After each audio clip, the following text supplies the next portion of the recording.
Nós estamos estudando temas muito interessantes, o surgimento da igreja, as dificuldades que a igreja teve e terá. E vamos chamar esses estudos de uma série de grande conflito, exatamente isso, o conflito entre o bem e o mal. O livro de 2 Tessalonicenses 2, o verso 7, com efeito, diz Paulo, o mistério da iniquidade já opera, e aguarda somente que seja afastado aquele que agora o detém. Então será de fato revelado o iníquo, a quem o Senhor Jesus matará com o sopro da sua boca e o destruirá pela manifestação da sua vinda. Mas antes um pouquinho, o apóstolo Paulo, ele adverte dizendo: ninguém de modo nenhum vos engane, porque isto não acontecerá sem que primeiro venha a apostasia e seja revelado o homem da iniquidade, o filho da perdição. Mas Paulo, um pouquinho antes, ele diz o seguinte: irmãos, no que diz respeito à vinda do nosso Senhor Jesus Cristo e a nossa reunião com ele, nós vos exortamos a que não vos demovais da vossa mente com facilidade, nem vos perturbeis, quer por espírito, quer por palavra, quer por epístola, como se procedesse de nós, supondo tenha chegado o dia do Senhor. Ninguém de modo algum vos engane.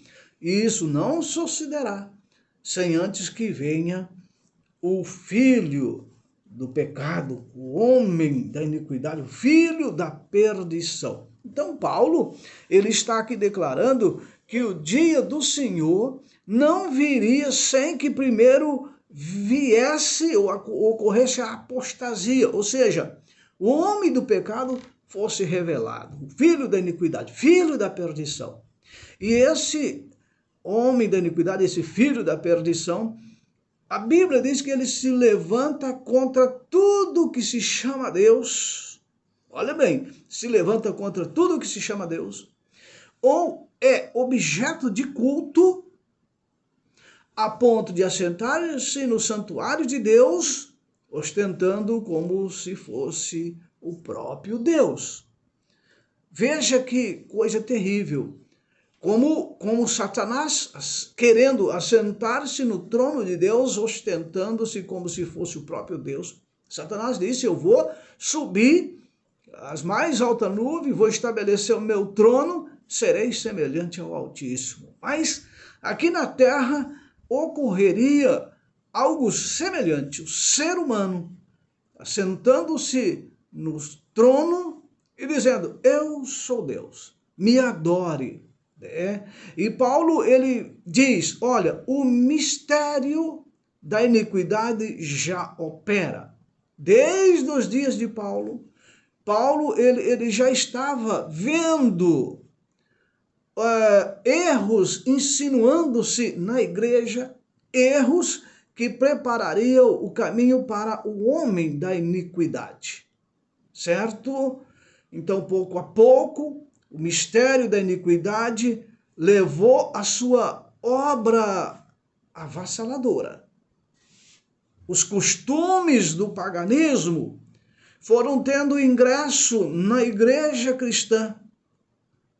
Por um tempo, esses costumes eles foram restringidos pelas perseguições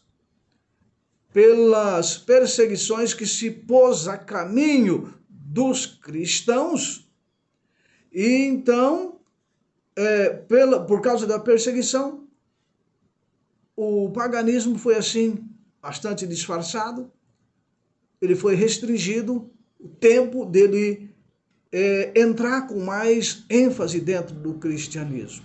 Mas, assim que a perseguição cessou, o cristianismo ele pôs de parte aquela humildade, aquela simplicidade de Cristo. E sabe o que veio no lugar da humildade, da simplicidade do cristianismo, que é a simplicidade de Cristo? Houve a pompa, apareceu a pompa, o orgulho dos sacerdotes, dos governadores pagãos. Dentro da igreja, a pompa, o orgulho dos sacerdotes. Então, no tempo de Constantino, já pelo terceiro século, ele se converteu ao cristianismo. Isso causou assim muito regozijo para a humanidade naquela época. Constantino, um pagão, se convertendo ao cristianismo, imperador Constantino. E agora o que acontece? Ele converte ao paganismo, aliás, ao cristianismo, ele era pagão, converte ao cristianismo, mas a obra que o inimigo queria fazer através dessa suposta conversão era, de fato, fazer com que a obra da corrupção se instalasse dentro do cristianismo. Então, o paganismo, que na época da perseguição parecia ter acabado, tinha sido suplantado, agora o paganismo ele reacende, ele aparece e ele se torna vencedor, infelizmente. As doutrinas do paganismo, as superstições que tinham no paganismo foram se incorporando à fé dos seguidores de Cristo. Foi mesclando com a fé dos seguidores de Cristo. Olha, tão cruel era o paganismo, o diabo tão astuto, ele foi misturando cristianismo com paganismo, paganismo com cristianismo. E essa mistura torna-se um compromisso entre paganismo e cristianismo.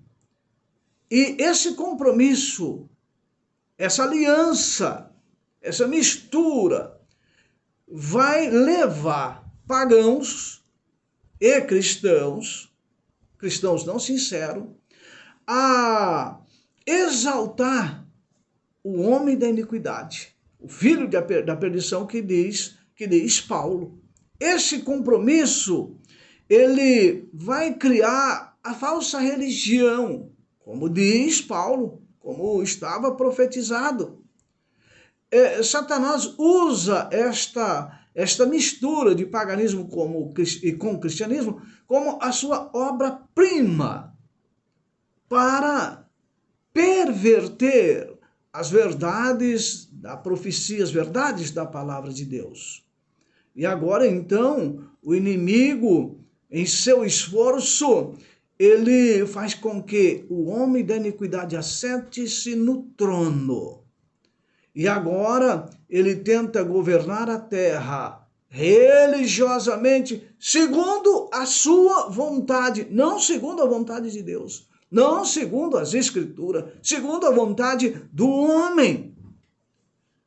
E olha, das várias doutrinas do paganismo, uma das principais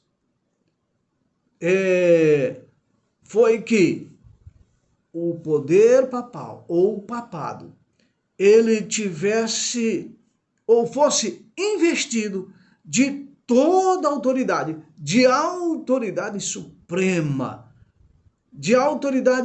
sobre bispo e sobre os pastores, sobre o mundo religioso da época.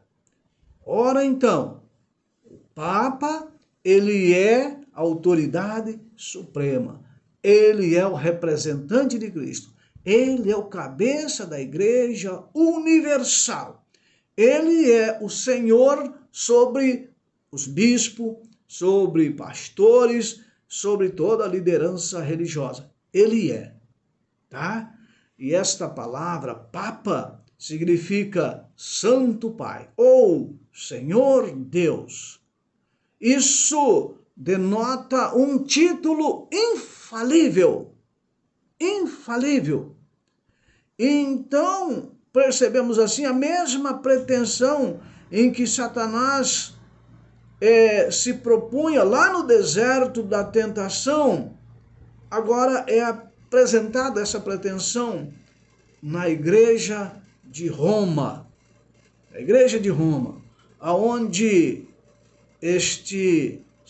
esta liderança, esse líder, ele agora é investido de toda a autoridade, de supremo, onde todos devem respeito, devem adoração, assim como Satanás, lá no deserto, ele diz: Jesus, olha bem a sua situação, olha bem como é que você está, 40 dias aí com fome, olha a sua fisionomia, porque Jesus era humano, olha bem como é que você está pálido, está desfalecendo, olha eu aqui, Satanás, eu imagino Satanás agora, olha para mim, e você diz que você é o Salvador nesta condição, olha eu como é que estou bonito, como eu estou cheio de glória, e você aí todo nessa situação. Jesus, abandone essa ideia sua de salvar e me adore. Foi isso que Satanás propôs. Se você se ajoelhar e me adorar, eu vou te dar todos os reinos deste mundo. E a ideia na igreja foi essa: um ser humano para ser adorado. Um ser humano para ser infalível, ser o cabeça. Mas aqueles que reverenciam a Deus, eles enfrentaram essa pretensão como Cristo enfrentou o ardiloso inimigo lá na tentação do deserto. Os fiéis diziam: só ao Senhor adorarás. Os fiéis filhos de Deus dizem hoje: só o Senhor Deus adorarás, só a Ele darás culto. Sabe, queridos, jamais Deus designou algum homem como cabeça da igreja. Jamais. Paulo é muito enfático, a profecia é muito enfática. Cristo é o cabeça da igreja, não é o pastor, não é o bispo, não é o tal apóstolo, não é o cardeal, não é o papa. Essa é uma pretensão desvirtuada. Jesus é o cabeça da igreja. E os fiéis filhos de Deus diziam: só a Ele adorarás. Os fiéis filhos de Deus hoje dizem: só a Deus adorará. Só Ele é o cabeça da igreja. A supremacia papal, ela se opõe às escrituras. O líder maior, ele não pode ter poder algum sobre a igreja de Cristo, a não ser por usurpação. Eu fico olhando aí desse mundo religioso, muitos líderes com alta denominação de pastor, de bispo, de não sei o quê, é supremo, é o cabeça. Eu só quero se for a imposição da mão dele. Eu quero o óleo ungido dele, eu quero a bênção dele, eu quero o lençol ungido, eu quero a chave ungida, não sei o que, dele, daquele pastor, se torna supremo. Ele tem poder sobre a igreja, ele é o cabeça da igreja. Homem algum, vou repetir, meu querido ouvinte, para nós não cairmos nesse engodo de Satanás, homem algum tem poder sobre a igreja de Cristo, a não ser por usurpação. Vou dizer que os romanistas foram acusando os protestantes de voluntária separação da verdadeira igreja, como se a igreja de Roma fosse a verdade. Mas, na verdade, quando nós olhamos todo o contexto bíblico, o contexto da formação da igreja, ali do 2º século, 3º século, a igreja romana ela foi se afastando da fé verdadeira que uma vez foi entregue aos santos. A igreja, infelizmente, foi se afastando. Sempre houve pessoas sinceras, que mesmo vendo a igreja se afastando da simplicidade da fé, daquela fé que foi dada aos santos, muitos cristãos, eles continuaram fiéis. Satanás, ele bem sabia que foi pela Escritura Sagrada que Jesus resistiu os ataques de Satanás. Foi pelas Escrituras. E Satanás, em cada assalto que ele dava contra Cristo, Cristo apresentava o escudo da verdade. Cristo dizia, a Bíblia diz, está escrito, as Escrituras diz. E Satanás, então, a fim de manter o seu domínio sobre os homens, estabelecer a autoridade do usurpador, então ele deveria manter as Escrituras vamos dizer assim, na ignorância. Manter as pessoas na ignorância em relação às Escrituras. Manter as Escrituras escondidas. Não deixar as pessoas ter acesso às Escrituras, porque as Escrituras vencem Satanás. O está escrito derrota Satanás. E as sagradas verdades deveriam ser ocultadas, deveriam ser suprimidas, deveriam ser tiradas da mão do povo. E durante muitos séculos, a circulação da Bíblia foi proibida pela Igreja de Roma, pelos poderes constituídos. A Bíblia foi proibida, exatamente isso. Só os poderosos nas grandes bibliotecas da Igreja Romana tinham acesso à Bíblia, se fosse permitido pelo cabeça da igreja, pelo poder papal. Não era qualquer um que tinha, e se fosse ou se tivesse acesso, podia ser considerado um herege e até morto. Então a Bíblia foi proibida ao povo. A leitura da Bíblia foi proibida, literalmente proibida. Bíblias foram queimadas em praça pública na França e em outras regiões do mundo. Essa Bíblia é um perigo. Essa Bíblia é um perigo para a sociedade. Até hoje, em muitos países, a Bíblia é um perigo. O livro de capa preta é um livro cruel. Até hoje, em muitos lugares, tem muitas pessoas que resistem, não querem a Bíblia Sagrada. Sacerdotes, o prelo, interpretavam os ensinos de modo a favorecer as suas pretensões.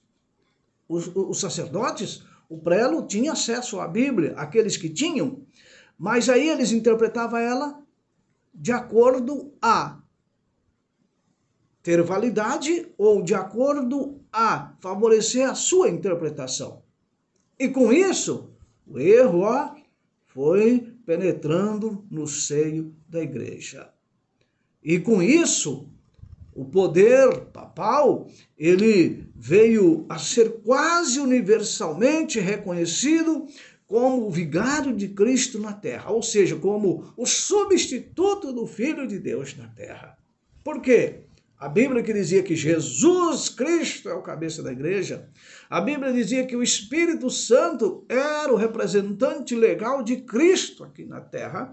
As pessoas não tinham conhecimento, porque não tinha Bíblia, não tinha acesso à Bíblia Sagrada. Então, foram crendo que o homem, o poder papal, sim, ele era o representante de Cristo na terra. E até hoje, infelizmente, muitas pessoas deixam a Bíblia de lado e acham e pensam, porque tem a sua ignorância, ou seja, a sua falta de conhecimento da Bíblia Sagrada, e tem o seu pastor como representante de Cristo, o vigário de Cristo, tá? O seu sacerdote, o seu padre, o seu papa, o seu, não sei, o seu líder religioso como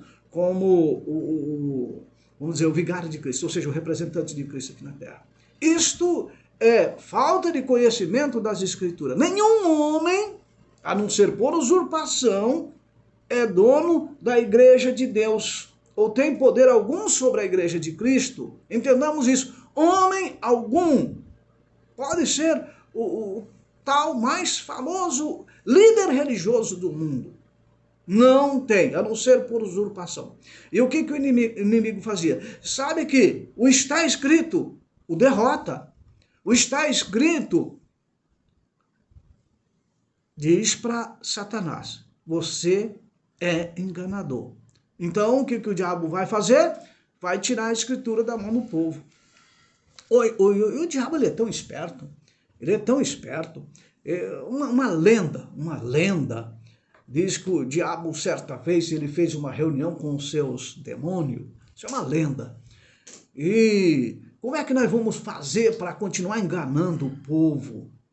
E ali uma discussão muito acirrada naquela reunião. E um demônio dava uma opinião, outro demônio dava outra opinião. Um chegou e disse assim: ô chefe, vamos matar os cristãos, vamos acabar com essa raça. Aí pronto, aí acaba com esse cristianismo. O diabo disse assim: não, rapaz, isso aí não funciona. Nós já matamos tanto cristão, já influenciei a morte de tantos cristãos na fogueira, na guilhotina, as feras lá nos circos, nos teatros.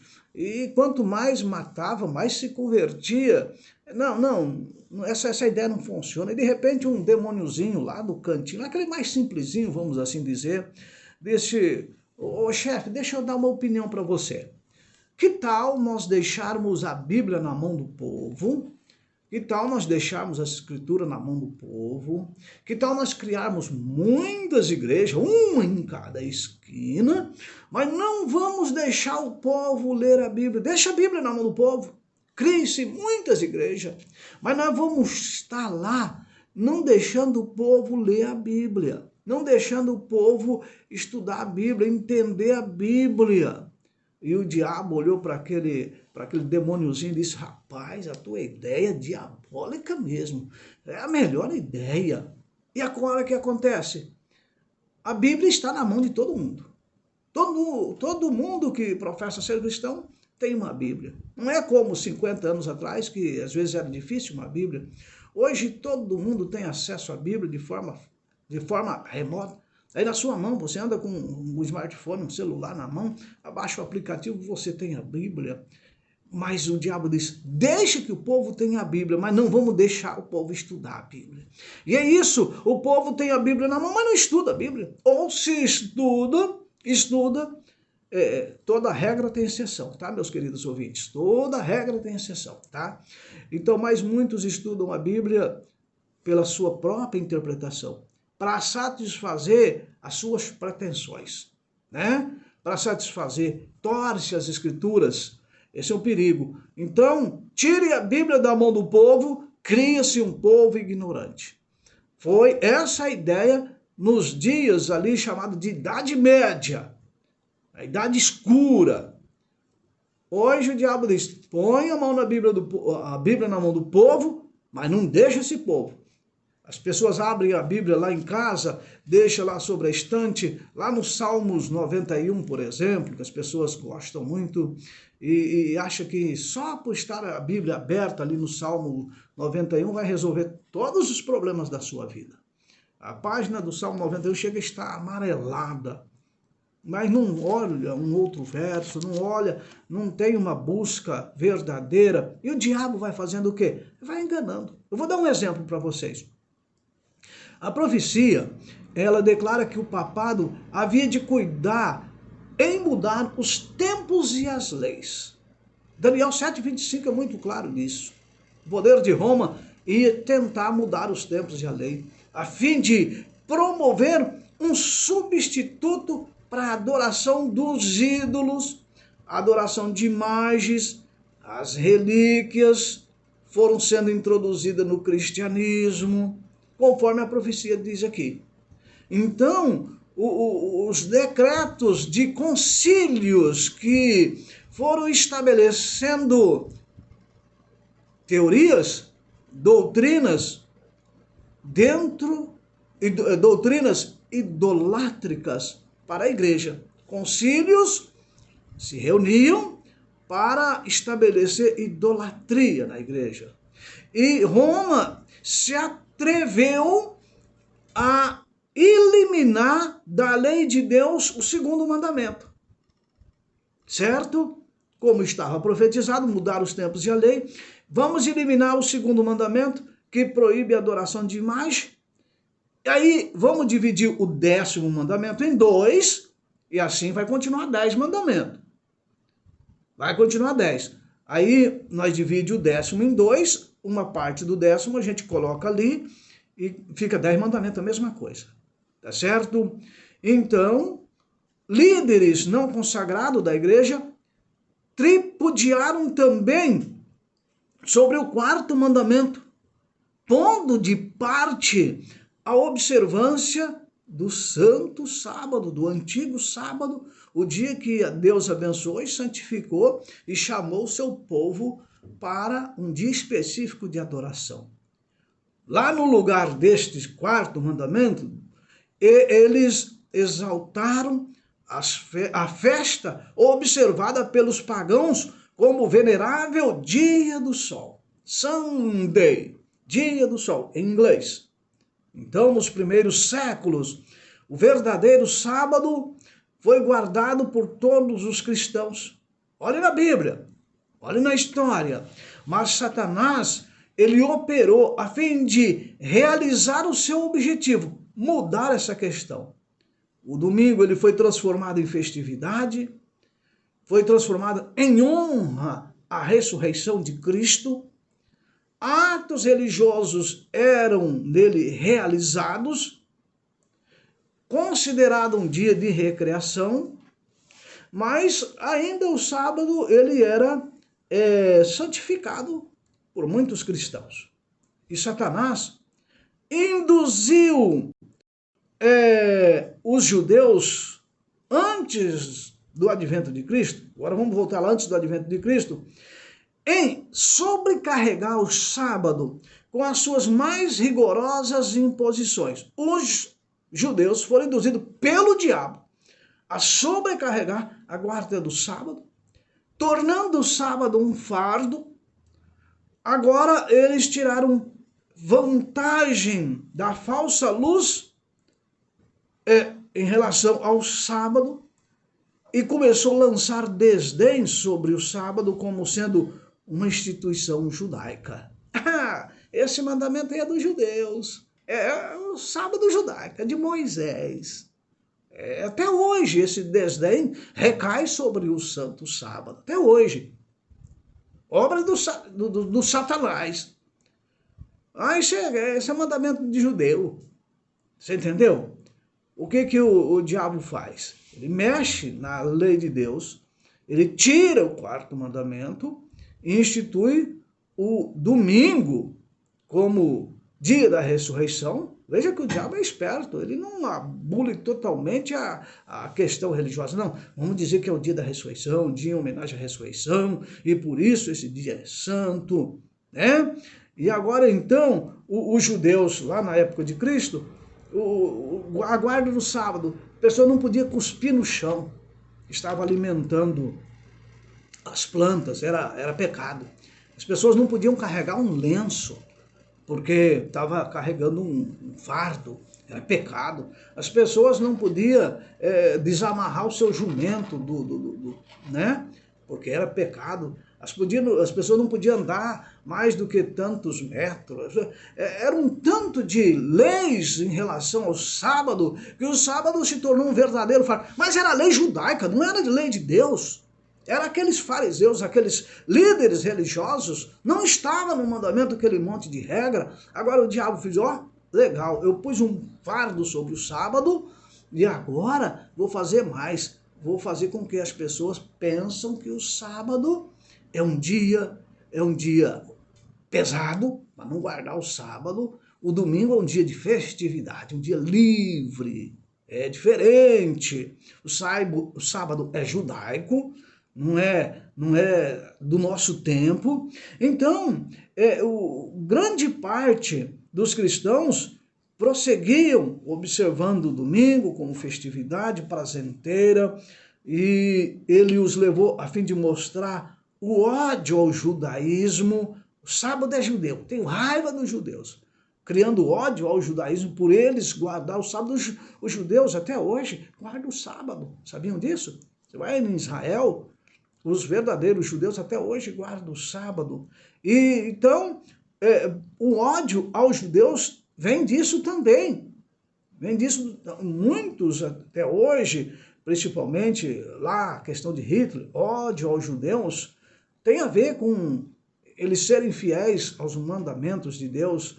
Eles têm as suas dificuldades, as suas tradições, mas eles são muito fiéis aos mandamentos de Deus. Então, o sábado, o diabo tentou impor como um dia de pesar, um fardo, um dia de tristeza, né? E agora o imperador Constantino, ele decreta que todos deviam guardar o domingo em homenagem à ressurreição de Jesus Cristo. O dia do sol, então, começou a ser reverenciado. O dia do sol veio do pagão, a reverência, a adoração ao sol, aos ídolos, era praticado principalmente no domingo. E assim o sábado foi introduzido no seio da igreja cristã. Veja bem, como que o diabo ele vai mexendo nas escrituras. Aquelas verdades que Deus disse está escrito, agora elas vão sendo tripudiadas, né? O segundo mandamento da adoração de imagem vão sendo tripudiados. Agora tem um monte de santo, né? Santo A, santo B, santo C, um santo para cada dia, 2 santos para cada dia, e Jesus fica de lado. E assim o diabo ele vai tentando usurpar as verdades da palavra de Deus, tentando usurpar a Deus como Criador.